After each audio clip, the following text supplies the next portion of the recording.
Ada satu momen kecil yang sering kita alami tapi jarang kita pikirkan. Saat melihat seseorang melakukan sesuatu yang nggak biasa, lalu spontan dalam kepala kita muncul satu kata.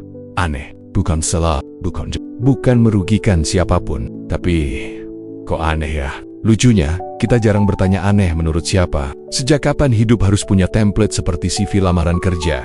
Rapi, lurus, sesuai kolom, dan jangan banyak improvisasi.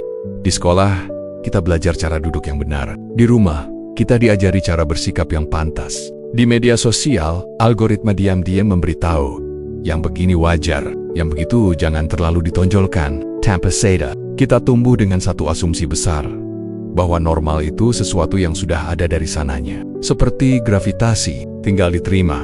Padahal, kalau dipikir-pikir, normal itu rajin ganti bentuk. Yang dulu dicurigai, sekarang dirayakan. Yang dulu dianggap sopan, sekarang terasa kaku. Yang dulu wajar, hari ini bisa dianggap problematik. Jadi mungkin pertanyaannya bukan, kenapa orang berbeda? Tapi, kenapa kita begitu takut pada perbedaan? Dan lebih jauh lagi, siapa sebenarnya yang pertama kali bilang ini normal? Dan kenapa kita nurut? Ada satu reaksi kecil yang sering muncul tanpa diminta, tanpa dipikir, dan tanpa rapat koordinasi di otak. Rasa nggak nyaman, bukan marah, bukan benci, lebih kokcich. Misalnya, melihat seseorang berpakaian sangat berbeda dari kebanyakan orang di ruangan yang sama, atau cara bicara yang terlalu pelan, terlalu cepat, atau terlalu jujur sampai bikin suasana mendadak sunyi. Tidak ada yang salah, tidak ada yang dirugikan, tapi tubuh kita bereaksi duluan. Alis naik sedikit, dada agak kencang, kepala mulai nyari label. Aneh, menariknya, reaksi ini sering muncul sebelum kita sempat berpikir rasional. Seolah-olah ada sistem autopilot yang langsung aktif setiap kali sesuatu keluar dari jalur yang kita anggap wajar. Kita jarang bilang, aku tidak setuju dengan eksistensinya. Yang keluar justru, kok beda sih? Kalimat yang terdengar netral, padahal diam-diam penuh muatan. Di titik ini, penting untuk jujur. Manusia tidak alergi pada kesalahan, tapi sensitif terhadap penyimpangan. Selama sesuatu masih berada dalam koridor yang familiar, kita cenderung santai. Tapi begitu ada yang melenceng sedikit saja, cara duduk, cara tertawa, cara memilih hidup, rasa tidak nyaman mulai muncul. Seolah-olah standar tak tertulis itu sedang dilanggar, meskipun kita sendiri lupa kapan menyetujuinya. Lucunya, kita jarang merasa jahat saat bereaksi seperti ini, karena reaksi tersebut sering dibungkus dengan dalih yang terdengar rasional, demi sopan santun, demi kebiasaan, demi kenyamanan bersama. Padahal, yang sebenarnya terjadi adalah benturan kecil antara perbedaan dan kebiasaan. Dan biasanya, kebiasaanlah yang menang.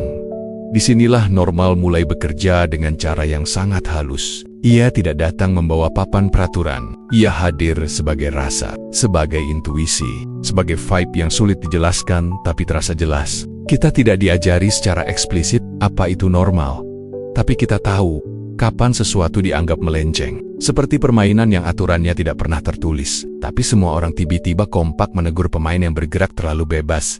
Psikologi sosial menyebut ini sebagai proses kategorisasi otomatis. Otak manusia suka menyederhanakan dunia.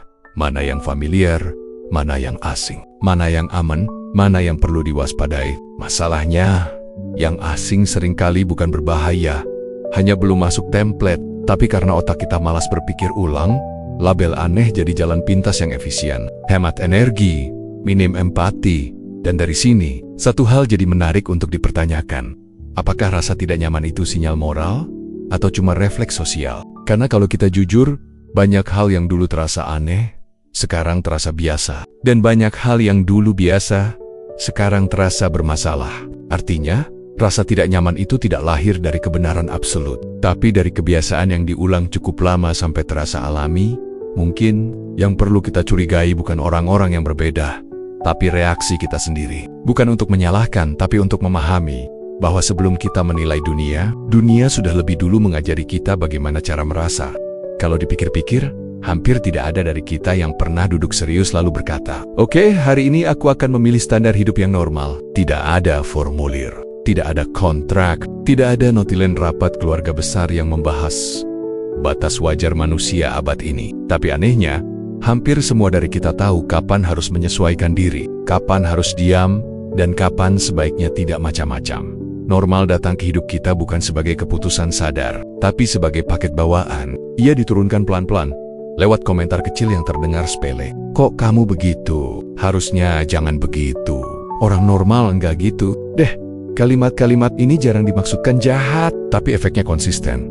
Memberitahu kita bahwa ada cara yang benar untuk ada di dunia ini, dan sisanya, ya, dipertimbangkan ulang. Sejak kecil, kita belajar membaca ekspresi sosial, seperti membaca rambu lalu lintas. Ada lampu hijau, lanjutkan, aman. Ada lampu kuning, hati-hati. Ada lampu merah, jangan, nanti jadi bahan omongan. Tanpa sadar, kita menyesuaikan diri bukan karena yakin, tapi karena ingin selamat secara sosial. Dalam konteks ini, normal berfungsi seperti sabuk pengaman kolektif, kadang menolong, kadang mencekik, tergantung situasi. Yang menarik, asumsi tentang normal ini jarang kita pertanyakan karena ia terasa personal. Kita mengira reaksi kita murni dari diri sendiri, selera, insting, atau nilai pribadi. Padahal, sebagian besar preferensi itu dibentuk jauh sebelum kita sempat memilih. Psikologi sosial menyebutnya internalisasi norma. Proses ketika aturan sosial berhenti terasa eksternal dan mulai terasa sebagai suara batin. Di titik ini, norma tidak lagi terasa seperti tekanan, tapi seperti aku memang begitu. Disinilah pergeseran penting terjadi dari pengalaman personal ke kesadaran sosial. Saat kita mulai menyadari bahwa apa yang kita anggap wajar ternyata bukan hasil refleksi mendalam, melainkan hasil pengulangan. Kita nyaman bukan karena benar, tapi karena familiar. Dan kita canggung bukan karena salah, tapi karena jarang dilihat. Lucunya, kita sering menganggap standar ini netral dan universal. Padahal, kalau dipindahkan sedikit saja konteksnya, waktu, tempat, lingkungan, standar, itu bisa langsung goyah. Hal yang dianggap sopan di satu ruang, terasa dingin di ruang lain.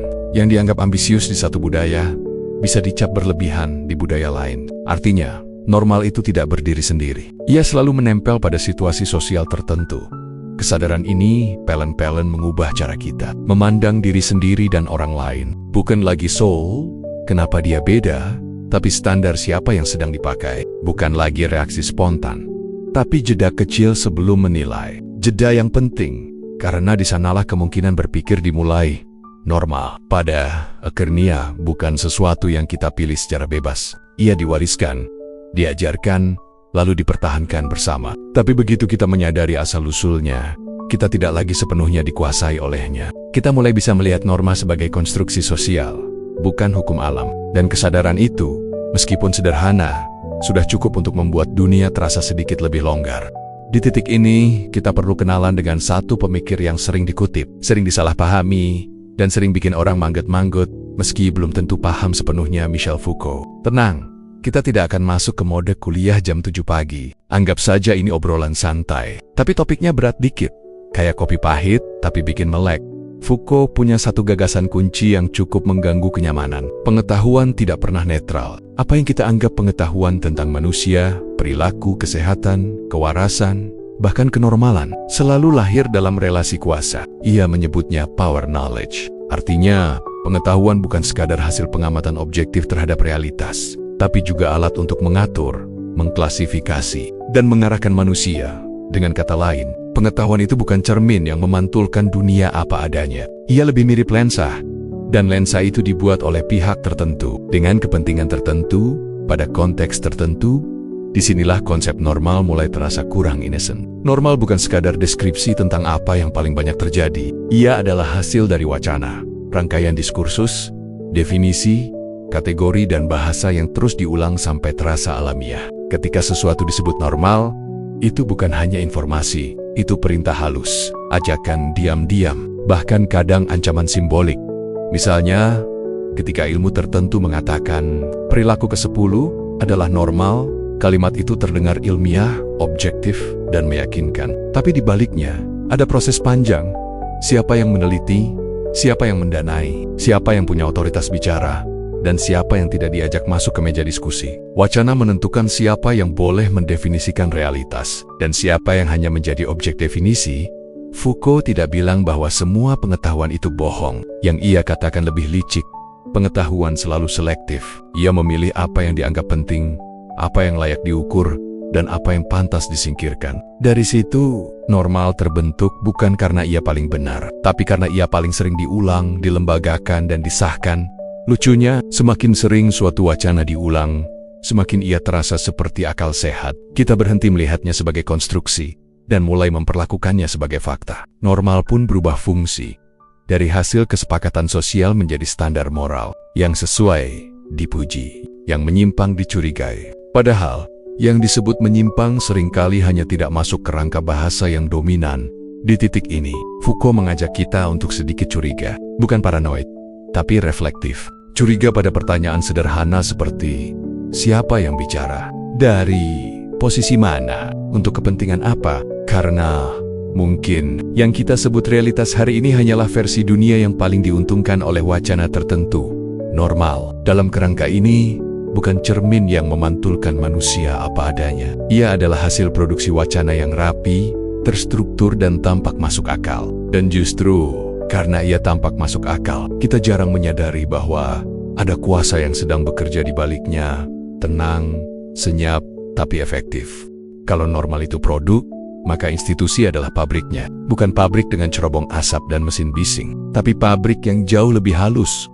Sekolah, rumah sakit, kantor, birokrasi, sampai formulir online yang kelihatannya cuma minta data tapi sebenarnya lagi menilai hidup kita. Dan seperti pabrik pada umumnya, proses produksinya rapi, sistematis, dan yang paling penting, terlihat masuk akal.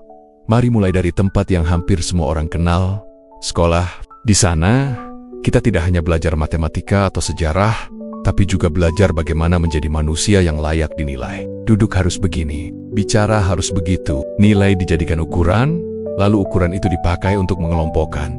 Pintar, biasa saja, kurang. Tidak ada yang bilang ini soal moral, tapi efeknya jelas. Kita belajar bahwa ada standar, dan standar itu bisa mengangkat atau menjatuhkan posisi kita.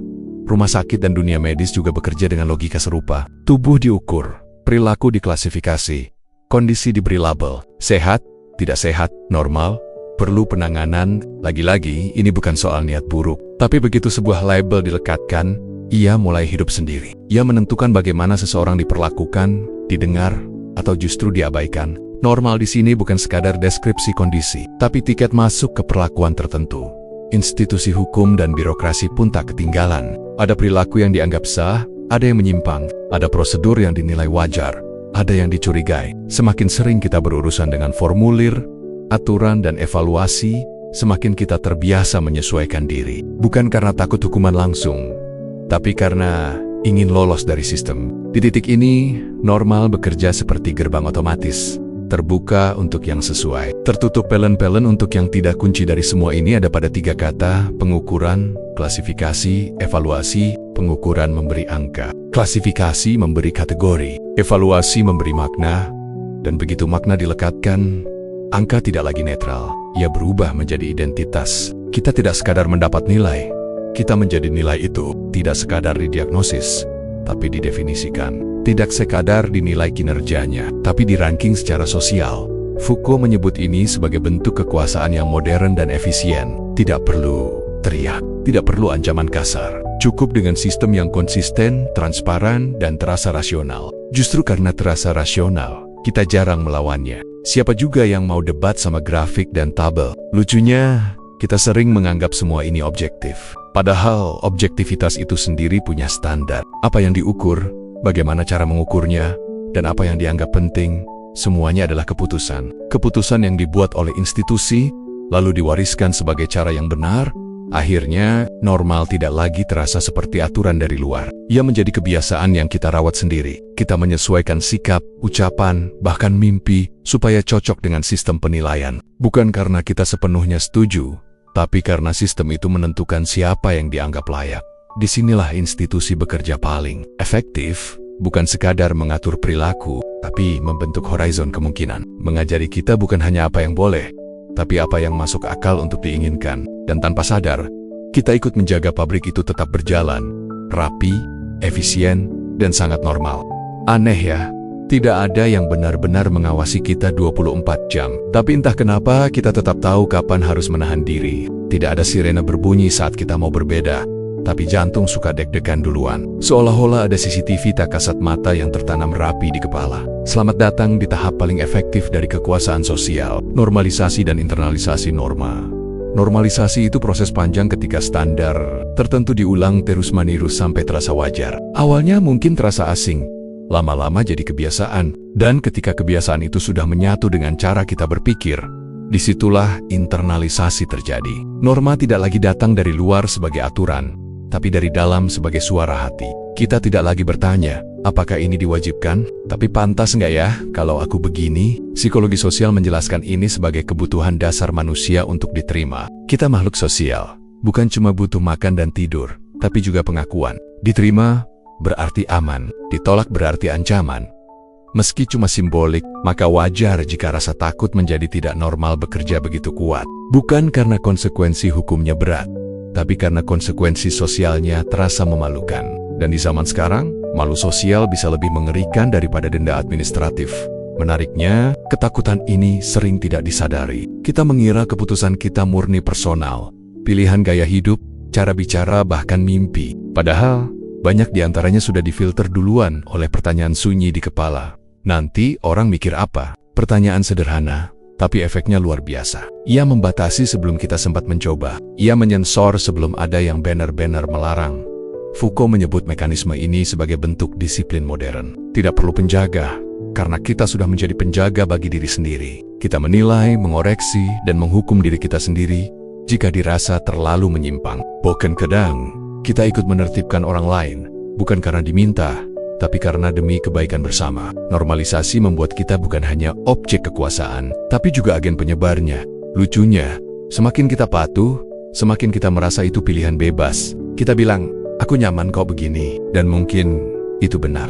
Tapi kenyamanan itu lahir dari proses panjang penyesuaian. Dari kebiasaan melihat satu jenis hidup dianggap sukses, satu jenis sikap dianggap dewasa, satu jenis ekspresi dianggap pantas, yang lain pelan-pelan dikesampingkan bukan karena salah, tapi karena tidak mendapat ruang untuk terlihat wajar. Rasa takut menjadi tidak normal, akhirnya bukan lagi ketakutan eksplisit, tapi kecemasan halus. Takut salah langkah, takut terlalu berbeda, takut terlalu jujur, takut terlalu diri sendiri. Dan semua ketakutan itu dibungkus rapi dengan kata yang terdengar positif. Penyesuaian diri. Di titik ini, penting untuk berhenti sejenak dan bertanya, apakah kepatuhan kita lahir dari keyakinan atau dari ketakutan yang sudah terlalu lama dianggap akal sehat? Karena mungkin yang membuat kita terus berjalan di jalur yang sama bukan karena jalurnya benar, tapi karena kita sudah lupa rasanya melangkah ke samping. Kalau normal itu benar-benar kebenaran universal, satu hal seharusnya konsisten.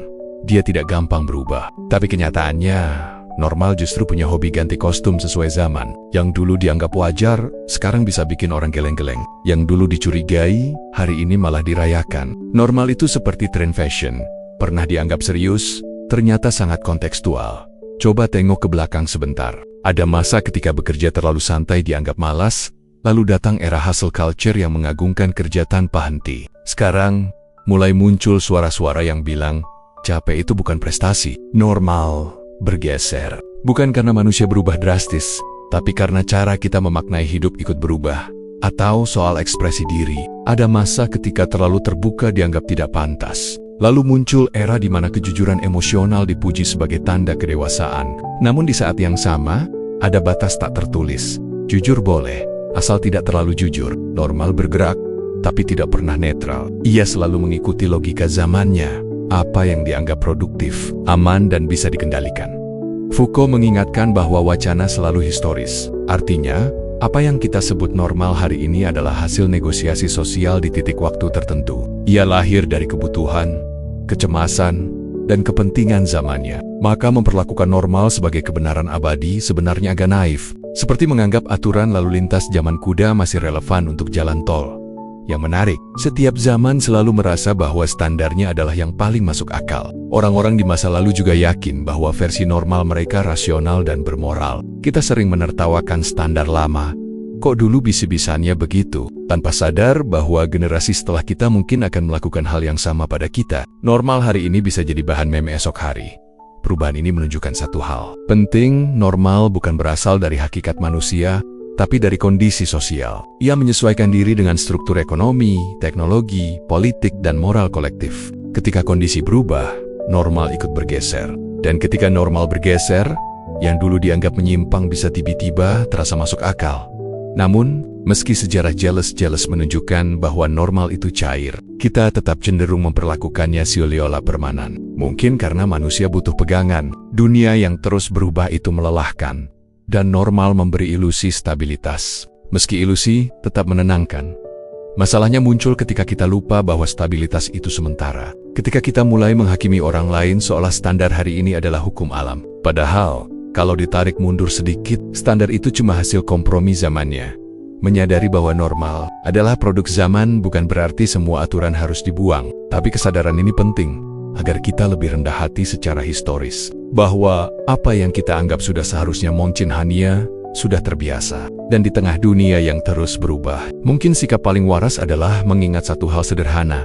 Normal tidak abadi, tapi manusia terus bergerak. Ada satu reaksi sosial yang sering muncul setiap kali seseorang mulai mempertanyakan standar yang sudah mapan. Suasana mendadak tegang, bukan karena argumennya salah, tapi karena pertanyaannya terasa mengganggu. Seperti kursi yang digeser sedikit saja, ruangan tetap sama, tapi semua orang langsung sadar ada yang tidak beres. Disinilah kita bertemu dengan ketakutan kolektif terhadap deviasi. Manusia, secara sosial, sangat menyukai keteraturan. Bukan karena keteraturan selalu adil, tapi karena ia memberi ilusi bahwa dunia bisa diprediksi. Normal berfungsi sebagai peta mental bersama. Kita tahu harus bersikap bagaimana, bereaksi sejauh apa, dan menilai sesuatu dengan ukuran apa. Selama semua orang mengikuti peta itu, hidup terasa stabil. Atau setidaknya, kelihatan stabil. Masalahnya, peta ini rapuh. Ia bergantung pada kesepakatan bersama yang jarang diucapkan. Maka ketika ada orang yang melenceng, bukan merusak, hanya berbeda. Yang terguncang bukan hanya norma, tapi rasa aman kolektif. Deviasi dibaca bukan sebagai variasi, tapi ancaman. Ancaman terhadap kepastian, terhadap keteraturan, terhadap cerita bersama tentang cara hidup yang benar. Psikologi sosial menjelaskan ini lewat konsep conformity dan normative pressure. Kita cenderung menyesuaikan diri bukan karena yakin, tapi karena takut dikucilkan. Yang ditakuti bukan sekadar konflik terbuka, melainkan ketidakjelasan posisi sosial. Normal memberi jawaban instan. Siapa kita, di mana kita berdiri, dan apa yang diharapkan dari kita. Tanpanya, kita harus berpikir ulang. Dan berpikir ulang itu melelahkan. Disinilah normal menjadi sumber rasa aman palsu. Ia menenangkan karena familiar, bukan karena benar. Kita merasa aman bukan karena situasinya adil, tapi karena kita tahu aturannya. Bahkan ketika aturan itu menekan sebagian orang, selama tekanan itu konsisten, ia tetap terasa tertib. Stabilitas semacam ini lebih mirip lantai licin yang tampak kokoh selama semua orang berdiri di posisi yang sama. Lucunya, ketakutan terhadap deviasi sering dibungkus dengan bahasa moral yang berbeda, dianggap tidak sopan, tidak realistis, tidak dewasa, atau belum waktunya. Padahal, yang sebenarnya dipertaruhkan bukan etika, tapi kenyamanan bersama. Deviasi memaksa kita mengakui bahwa standar yang kita anggap natural itu ternyata bisa digeser. Dan kemungkinan itu terasa mengancam. Karena itulah, reaksi terhadap perbedaan sering berlebihan. Bukan karena dampaknya besar, tapi karena implikasinya dalam. Jika satu hal bisa berbeda dan tetap berjalan, mungkin hal lain juga bisa. Dan jika terlalu banyak hal dipertanyakan, fondasi rasa aman kolektif mulai retak. Namun, stabilitas yang hanya bertahan selama semua orang patuh bukanlah stabilitas sejati. Ia lebih dekat ke ketenangan semu. Tenang karena sunyi, bukan karena adil. Aman karena seragam, bukan karena inklusif. Menyadari hal ini tidak otomatis membuat ketakutan hilang, tapi ia memberi jarak. Jarak yang penting, karena dari sanalah kita bisa melihat bahwa rasa aman yang ditawarkan normal seringkali dibayar dengan penyingkiran. Dan mungkin ketakutan terbesar kita terhadap deviasi bukan soal kekacauan, tapi soal menghadapi kenyataan bahwa keteraturan yang kita pegang selama ini ternyata rapuh. Setelah berjalan cukup jauh membongkar normal dari berbagai sisi, kita akhirnya sampai di pertanyaan yang paling tidak nyaman. Bukan karena sulit, tapi karena personal. Kita ini sebenarnya sedang di posisi mana? Apakah kita korban dari standar, penjaga norma, atau penikmat setia sistem yang kebetulan cocok dengan hidup kita? Mempertanyakan normal sering disalahpahami sebagai sikap sok beda atau hobi melawan arus. Padahal, secara etis, ia lebih dekat ke latihan kesadaran. Bukan soal menolak semua aturan, tapi soal memahami bahwa aturan tidak jatuh dari langit. Mereka dibuat, dipilih, lalu dipertahankan. Dan setiap pilihan selalu punya konsekuensi. Ada yang diuntungkan, ada yang harus menyesuaikan diri lebih keras, dan ada yang tersingkir pelan-pelan tanpa sempat protes. Normal memberi kenyamanan bagi mereka yang pas dengan ukurannya. Hidup terasa lancar, pintu terbuka lebih mudah, dan identitas jarang dipertanyakan. Tapi bagi yang tidak pas, normal sering hadir sebagai beban tambahan. Bukan karena mereka kurang, tapi karena standar tidak dibuat dengan mempertimbangkan keberadaan mereka. Ketimpangan ini jarang terlihat, karena disamarkan sebagai kewajaran. Di titik ini, refleksi etis menjadi penting. Bukan untuk merasa bersalah berlebihan, tapi untuk jujur. Kita semua, sadar atau tidak, pernah diuntungkan oleh normal tertentu. Dan kita juga, mungkin tanpa niat buruk, pernah ikut melanggengkan standar yang menyulitkan orang lain. Normal bekerja paling efektif justru ketika ia dijaga oleh orang-orang, baik yang merasa sedang melakukan hal yang benar. Pertanyaannya kemudian bukan, apakah kita harus melawan normal? Tapi, bagaimana kita bersikap terhadapnya? Mempertanyakan normal bukan berarti hidup tanpa struktur. Ia berarti memberi ruang pada kemungkinan, memberi jeda sebelum menghakimi, bertanya sebelum menyimpulkan, dan yang paling sulit, menyadari bahwa kenyamanan pribadi kita mungkin berdiri di atas ketidaknyamanan orang lain. Disinilah posisi kita diuji. Apakah kita cukup berani untuk tidak selalu nyaman? Cukup rendah hati untuk mengakui bahwa standar yang kita anggap masuk akal mungkin tidak universal? Atau setidaknya, cukup jujur untuk tidak langsung defensif setiap kali norma digeser sedikit? Normal bukan musuh yang harus dijatuhkan. Ia adalah sistem yang perlu dipahami. Karena hanya dengan memahami cara kerjanya, kita bisa memilih kapan mengikuti, kapan menyesuaikan, dan kapan bertanya lebih jauh. Etika tidak selalu tentang memilih benar atau salah, tapi tentang menyadari dampak dari apa yang kita anggap biasa. Pada akhirnya, mungkin sikap paling etis bukan menjadi yang paling berbeda atau paling patuh, tapi menjadi yang paling sadar. Sadar bahwa normal adalah hasil negosiasi kuasa, sejarah, dan ketakutan. Sadar bahwa kita hidup di dalamnya, sekaligus ikut membentuknya. Dan dari kesadaran itu, satu pertanyaan sederhana bisa terus kita bawa pulang.